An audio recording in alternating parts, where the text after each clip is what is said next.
السلام علیکم اسٹوڈنٹس، آج ہم بات کریں گے ٹائپس آف پرسیپشن یا ادراک کی اقسام کی۔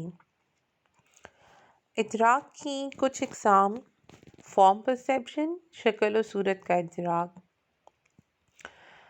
اس کے علاوہ پرسیپشن آف موومنٹ یعنی کہ حرکت کا ادراک۔ موونگ آبجیکٹس کو پرسیو کیسے کیا جاتا ہے، ادراک کی قسم ہے۔ اس کے علاوہ ٹائم پرسیپشن یعنی کہ وقت کا ادراک، اور ڈیپتھ اینڈ اسپیس پرسیپشن، فاصلے اور گہرائی کا ادراک۔ آج ہم ادراک کی تمام اقسام کو ڈیٹیل میں ڈسکس کریں گے، اور کچھ بہت امپورٹنٹ انٹرسٹنگ انفارمیشن ہے جو آپ جانیں گے۔ سب سے پہلے بات کرتے ہیں فارم پرسیپشن کی، یعنی کہ شکل و صورت کے ادراک کی۔ جیسا کہ ہم پہلے بھی ڈسکس کر چکے ہیں کہ ہمارے ارد گرد ماحول میں بہت سے مہیجات موجود ہوتے ہیں، اور بیک وقت ان تمام مہیجات کا ادراک کرنا ممکن نہیں، اسی لیے کچھ مہیج سلیکٹیو ہوتے ہیں جن کو ہم ایٹ اے ٹائم جن کو ہم پرسیو کرتے ہیں یا ان کا ادراک کرتے ہیں، اور وہ مہیج ہمارے لیے فگر یا عرض ہمارے لیے فگر یا شکل کا کام کرتے ہیں، جبکہ باقی کے مہیجات جو ہے وہ ہمارے لیے گراؤنڈ بن جاتے ہیں۔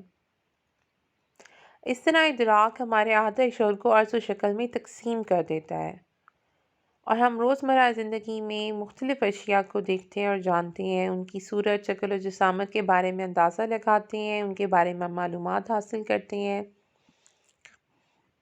اور اس کے علاوہ ہم مختلف مہیجات کی کیفیات کا بھی جائزہ لیتے ہیں۔ جب ہم اشیاء کو ان کے رنگ، ذائقے، بو اور شکل و صورت کے حوالے سے پہچانتے ہیں، یا ہم مختلف ذہنی کیفیات مثلاً خوشی، غم یا سکون، پریشانی وغیرہ سے گزر رہے ہوتے ہیں، تو ہم ان کا وقوف حاصل کرتے ہیں، اور یہ سب کیفیت کا ادراک کہلاتا ہے۔ ہمارے ادراک کا کوئی نہ کوئی پس منظر ضرور ہوتا ہے، جس میں ہمارے تجربات، ہمارے رجحانات یعنی کہ ہمارے ایٹیٹیوڈز، ہمارے تعصبات، ہمارے پریجوڈسز وغیرہ شامل ہوتے ہیں، اور انہی کی مدد سے ہی ہمارے ادراک کا عمل ممکن ہوتا ہے۔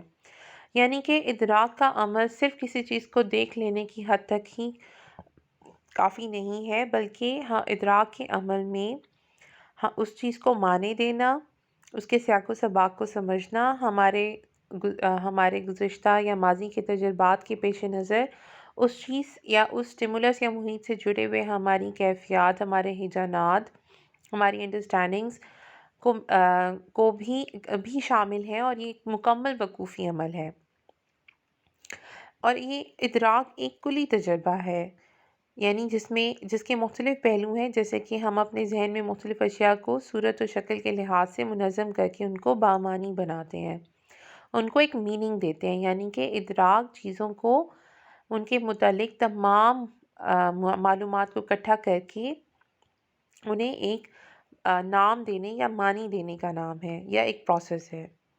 اور گیسٹالٹ ماہرین نے ادراک کے ضمن میں کافی تھیوریز پیش کی یا نظریات پیش کی۔ کوفکا، کالر اور وردیمر کا کہنا ہے کہ انسانی ادراک اعمال دماغی تنظیم کے عکاس ہوتے ہیں۔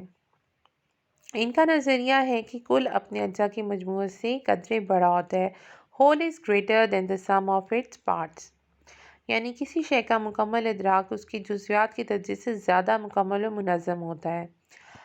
عام اور سادہ الفاظ میں یوں کہا جا سکتا ہے کہ اگر کسی شے کو یا کسی آبجیکٹ کو یا سٹیمولس کو الگ الگ اس کے پارٹس میں پرسیو کیا جائے یا ان کا انالیسس کیا جائے الگ پارٹس کا، تو ان کا مکمل ادراک ان کے پارٹس کے مجموعے سے زیادہ ہوگا، جبکہ ان کو پارٹس کے مقابلے میں جب آن دی ہول پرسیو کیا جاتا ہے تو وہ ادراک زیادہ بامعنی، منظم اور مکمل ہوتا ہے۔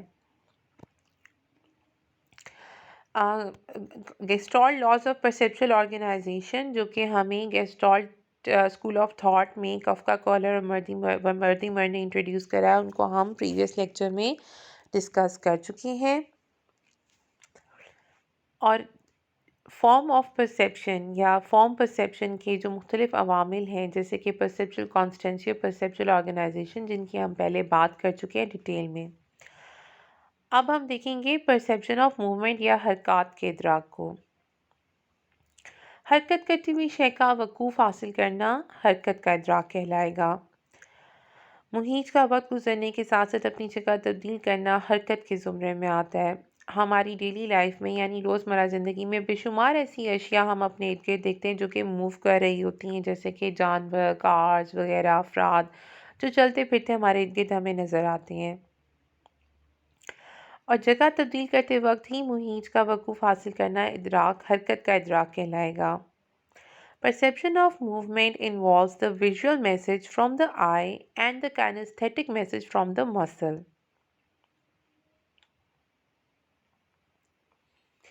حرکت کے ادراک میں آنکھ کو وصول ہونے والا بصری تاثر اور عضویات کے اندرونی حصوں کی مدد سے وصول ہونے والا تاثر شامل ہوتا ہے۔ یعنی کہ حرکت کے ادراک کے دو حصے ہیں۔ ایک تو حصہ وہ جو ہمیں اپنی آنکھ سے جو ویژول میسج یعنی کہ بصری معلومات ملتی ہیں، اور دوسرا اندرونی حصوں سے یعنی عضویات کے اندرونی حصوں سے یا مسل سے ہمیں جو وصول ہونے والی معلومات ہے، یعنی کہ موومنٹ کی معلومات جو ہمیں ملتی ہے۔ جب ہماری آنکھ وقت کے تناظر میں جگہ تبدیل کرتے ہوئے محیطات کا تعاقب کرتی ہے تو وہ ہمیں حرکت کا ادراک دیتی ہے۔ موومنٹ کی ٹائپس دیکھا جائے تو ہمارے پاس ہمارے انوائرمنٹ میں دو طرح کی موومنٹ موجود ہیں۔ ایک ریئل موومنٹ یا حقیقی حرکت ہے اور ایک اپیرنٹ یا ظاہری حرکت۔ اب ہم دیکھیں گے کہ ان دونوں میں کیا فرق ہے۔ ریئل موومنٹ یعنی کہ اشیاء یا محیطات وقت گزرنے کے ساتھ ساتھ حقیقی طور پر اپنی جگہ تبدیل کرتے ہیں تو یہ حرکت حقیقی حرکت کہلائے گی۔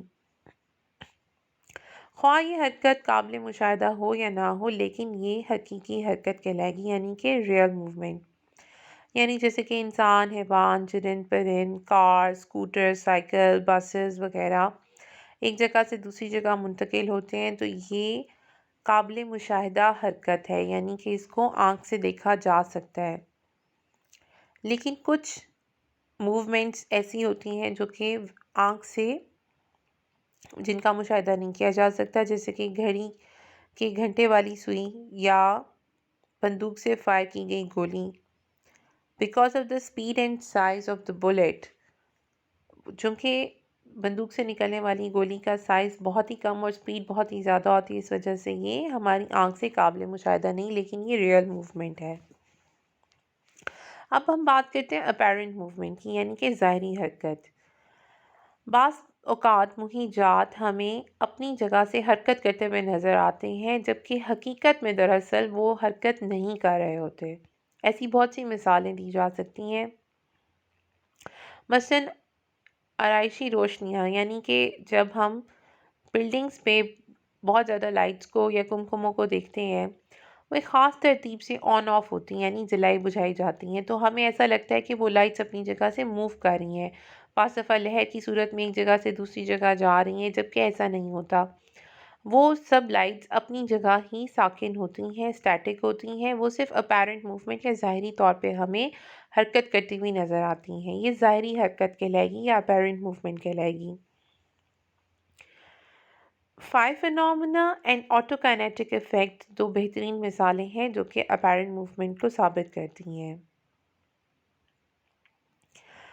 اور کون سے ایسے امپورٹنٹ عوامل ہیں جو کہ حرکت کے ادراک کو متاثر کر رہے ہوتے ہیں؟ جیسے کہ ابھی گولی کی مثال دی تو وہاں پہ میں نے آپ کو بتایا کہ سائز اور سپیڈ، تو اسی طرح ہم دیکھتے ہیں کہ تین امپورٹنٹ فیکٹرز ہیں۔ ایک تو ہم نے بات کی سپیڈ کی، یعنی کہ کسی بھی حرکت کرتی ہوئی چیز کی رفتار، دوسرا اس کا سائز یعنی کہ اس کا حجم، اور تیسرا فاصلہ یا ڈسٹنس۔ اگر محیط بہت تیز رفتاری سے حرکت کرے گا تو حرکت واضح طور پہ نظر نہیں آئے گی۔ مثلاً پیڈسٹل فین کے چلتے ہوئے پر زیادہ رفتار کے باعث نظر نہیں آتے، یا بندوق کی گولی فائر کی جائے تو تیز رفتار کی وجہ سے نظر نہیں آتی۔ تیز رفتاری کے علاوہ اگر رفتار بہت ہی سست ہو تب بھی حرکت کا ادراک نہیں کیا جا سکتا۔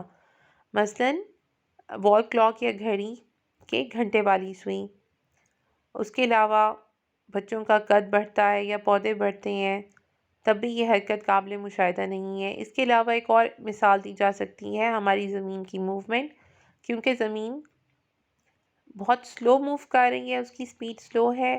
ہم جس ارتھ پہ یا زمین پہ موجود ہیں ہم سب کو پتہ ہے کہ وہ سورج کے گرد چکر کاٹ رہی ہے، لیکن اس کی حرکت ہمارے لیے قابل مشاہدہ نہیں ہے۔ اسی طرح سائز، تو ابھی جیسے ہم نے زمین کی بات کی تو زمین کا چونکہ سائز کی بات کی جائے تو زمین کا سائز چونکہ بہت بڑا ہے، اس وجہ سے بھی اس کی حرکت قابل مشاہدہ نہیں ہے۔ اس سے یہ ثابت ہوتا ہے کہ رفتار کے علاوہ سائز بھی حرکت کے ادراک میں اہم ہے۔ بہت ہی چھوٹے اور بہت ہی بڑے محیط کی یکساں رفتار سے حرکت کا ادراک یکساں نہیں ہوگا۔ دونوں ایک ہی رفتار سے حرکت کریں گے تو نتائج مختلف ہوں گے، یعنی کہ اگر بہت چھوٹے محیط کی سست رفتار بھی قابل مشاہدہ ہے مگر بہت بڑے محیط کی رفتار قابل مشاہدہ نہیں، مثلا زمین کی حرکت جیسے ابھی میں نے مثال دی۔ اسی طرح بہت چھوٹا کیڑا، اگر سائز کی بات کی جائے تو زمین بہت بڑی ہے، لیکن اگر ہم یہاں مثال دے رہے ہیں کہ اگر بہت چھوٹا کیڑا بھی ہلکی سی حرکت کرتا ہے تو حرکت کا ادراک حاصل ہو جاتا ہے۔ تیسرا امپورٹنٹ فیکٹر جو پرسیپشن آف موومنٹ کو افیکٹ کرتا ہے وہ ہے ڈسٹنس، یعنی کہ فاصلہ۔ آسمان بہت اونچا اڑتا ہوا ہوائی جہاز ہمیں سست رفتاری سے موو کرتا ہوا نظر آتا ہے، اور اگر وہی جہاز کی رفتار سے کم فاصلے پر رہا ہو تو ہمیں بہت تیزی سے وہ موو کرتا ہوا دکھائی دے گا۔ اسی لیے موونگ آبجیکٹ یعنی حرکت کرتا ہوا اسٹیمولس محیط جتنا دور ہوگا، آنکھ کے پردے پہ اس کی حرکت اتنی ہی سلو یا سست محسوس ہوگی۔ اسی طرح 5 فینومنا میں جلتی بجھتی روشنیاں جو متحرک لگتی ہیں، اگر ان روشنیوں کے درمیان سے فاصلہ بڑھا دیا جائے تو حرکت کا ادراک نہیں ہوگا۔ ٹائم پرسیپشن یا وقت کا ادراک، بہت دفعہ بہت روزمرہ زندگی میں ایسی سچویشن ہوتی ہے جہاں پر ہم ایسے موقع ہوتے ہیں کہ جہاں پر ہمیں وقت کا ادراک مختلف ہوتا ہے، جیسے کہ یا تو وقت بہت تیزی سے گزر جاتا ہے اور ہمیں احساس نہیں ہوتا، یا پھر وقت گزرتا ہی نہیں۔ جیسے کچھ مثالیں دی گئی ہیں آپ کی کتاب میں، جیسے کہ مختلف مواقع میں ہمیں جب ہم بہت بور ہو رہے ہوتے ہیں یا ہم بہت ہی بورنگ کوئی سپوز اگر لیکچر بہت بورنگ ہے تو آپ کو لگے گا کہ بہت زیادہ ٹائم گزر چکا ہے، اور اگر آپ وہی فرینڈس کے ساتھ اگر آپ فون پہ بات کر رہے ہیں یا کسی اچھے موڈ میں اپنے دوستوں کے ساتھ دوست احباب کے ساتھ گپ شپ کر رہے ہیں تو وہی وقت بہت جلدی گزرتا ہے اور آپ کو احساس بھی نہیں ہوتا وقت کے گزرنے کا۔ وقت کے یا اوقات کی اسی آگاہی کو وقت کا ادراک یا زمانی ادراک کہا جاتا ہے۔ اور ہم کس طرح سے حساب رکھتے ہیں ٹائم کا؟ گھڑی دیکھ کر منٹوں اور سیکنڈوں کا حساب کر لیتے ہیں۔ اس کے علاوہ گھڑی کے بغیر بھی ہم سورج کو دیکھ کر ہمیں دن اور رات کا فرق پتہ چلتا ہے۔ ہم مختلف حسی تاثرات وصول کرتے ہیں، لیکن ہر حسی تاثر کا کچھ نہ کچھ دورانیہ ہوتا ہے، اور یہ دورانیہ دراصل وقت کا وقوف ہے۔ اس کے علاوہ ہمارے ذہنی اعمال ہر لمحہ تغیر پذیر ہوتے ہیں، اور یہ حالت ان کو بدلنے والے بیرونی اور اندرونی عوامل کی ہوتی ہے، اور یہ تغیر بھی وقت کے ادراک میں معاون ہوتا ہے۔ جیسے کہ ابھی میں نے مثال دی آپ کو کہ واقعات کی جو دورانیہ ہے، یعنی کہ وہ کتنے طویل ہیں یا ان کی تکرار اور ان کا یوم وقوع وقت کے ادراک کو تعمیر کرتا ہے۔ وقت کے ادراک کے لیے کوئی خاص حسی اعضاء نہیں ہے، مگر اس ادراک کے لیے خارجی و باطنی عوامل اہم ہوتے ہیں، اور ان کا مطالعہ احساس وقت اور زمانی تناظر کے حوالے سے کیا جاتا ہے۔ ٹائم اورینٹیشن یعنی کہ احساس وقت، وقت کا شعور احساس وقت کہلاتا ہے۔ اس کا انحصار ہمارے فرد کی قوت فیصلہ اور اندازے پر ہے۔ ہم وقت کا اندازہ مختلف واقعات کے حوالے سے لگاتے ہیں۔ واقعات کے دورانیے یا واقعات کے درمیان وقفوں سے بھی وقت کا ادراک ہوتا ہے۔ مثلاً اگر دورانیے یا وقفے مختصر اور طویل ہوں گے، یعنی کہ شارٹ انٹرولز یا لانگ انٹرولز ہوں گے،